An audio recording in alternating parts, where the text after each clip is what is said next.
Bonjour, aujourd'hui nous allons apprendre à comparer, ranger et encadrer des nombres entiers. Comparer des nombres entiers, c'est dire lequel est le plus grand ou le plus petit. Tout d'abord, il faut compter le nombre de chiffres dans chacun des nombres. Attention, cela ne fonctionne que pour les nombres entiers. Cela ne fonctionne pas pour les nombres décimaux. Dans 12 562, il y a 5 chiffres. 1, 2, 3, 4, 5. Alors que dans 1258, il y a 4 chiffres. 1, 2, 3, 4. Donc, 12 562 est plus grand que 1258. On dira 12 562 est supérieur à 1258. Si les deux nombres ont le même nombre de chiffres, on va comparer les chiffres en commençant par la gauche. 8341 et 8435 ont tous les deux 4 chiffres. Je compare donc leurs chiffres 1 à 1 en commençant par la gauche et en m'arrêtant dès que j'obtiens des chiffres différents. 8, 8, 3, 4. Donc 8341 est plus petit que 8435. On préférera dire que 8341 est inférieur à 8435. Ranger des nombres dans l'ordre croissant, c'est les ranger du plus petit au plus grand. Je dois classer tous ces nombres. Je remarque que 7410 a 4 chiffres alors que tous les autres en ont 3. Donc ça sera le plus grand. Il faudra l'écrire en dernier. Parmi les suivants, il y en a 2 qui commencent par 5 et 1 qui commence par 6. Donc je vais d'abord m'intéresser à ceux qui commencent par 5. 578 et 564.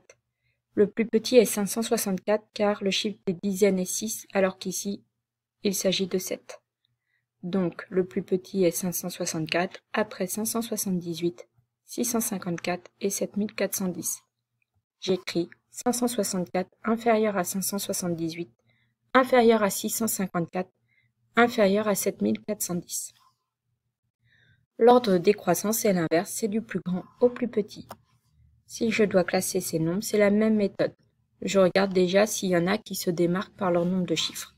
C'est le cas ici du 41 que j'écrirai en dernier car c'est le plus petit.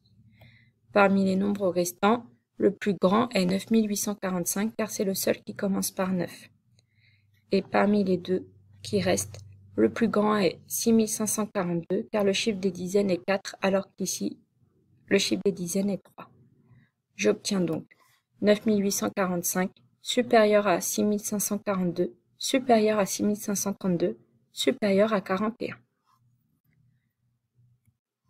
Enfin, pour encadrer un nombre entier, il existe différents types d'encadrement. Cela sera défini selon l'énoncé. Pour encadrer le nombre 3982, si je veux encadrer à la dizaine, j'écris exactement le même nombre jusqu'au chiffre des dizaines, puis je complète avec des zéros. Donc, 3982, le chiffre des dizaines, c'est 8. Donc, j'écris 3980. Pour trouver ce nombre-là, je fais plus 10 par rapport au nombre que je viens de trouver, car j'ai encadré à la dizaine. C'est pour ça que je fais plus 10, ce qui me donne 3990. Donc, 3982 est compris entre 3980 et 3990. Pour encadrer à la centaine, j'écris le nombre jusqu'au chiffre des centaines, c'est-à-dire au 9, et je complète avec des zéros. 3900. Pour trouver ce nombre-là, je vais faire cette fois-ci plus 100, parce que je encadre à la centaine, ce qui me donne du coup 3900 plus 100, 4000. 3982 est bien compris entre 3900 et 4000. Pour encadrer au millier, j'ai fait exactement la même chose. J'écris le nombre jusqu'au chiffre des milliers, donc ici jusqu'au 3, et je complète avec des zéros. Pour trouver le nombre supérieur, je fais plus 1000 par rapport à ce nombre-là, car j'ai encadré au millier. 3000 plus 1000, 4000. 3982 est bien compris entre 3000 et 4000. Voilà, c'est tout pour aujourd'hui.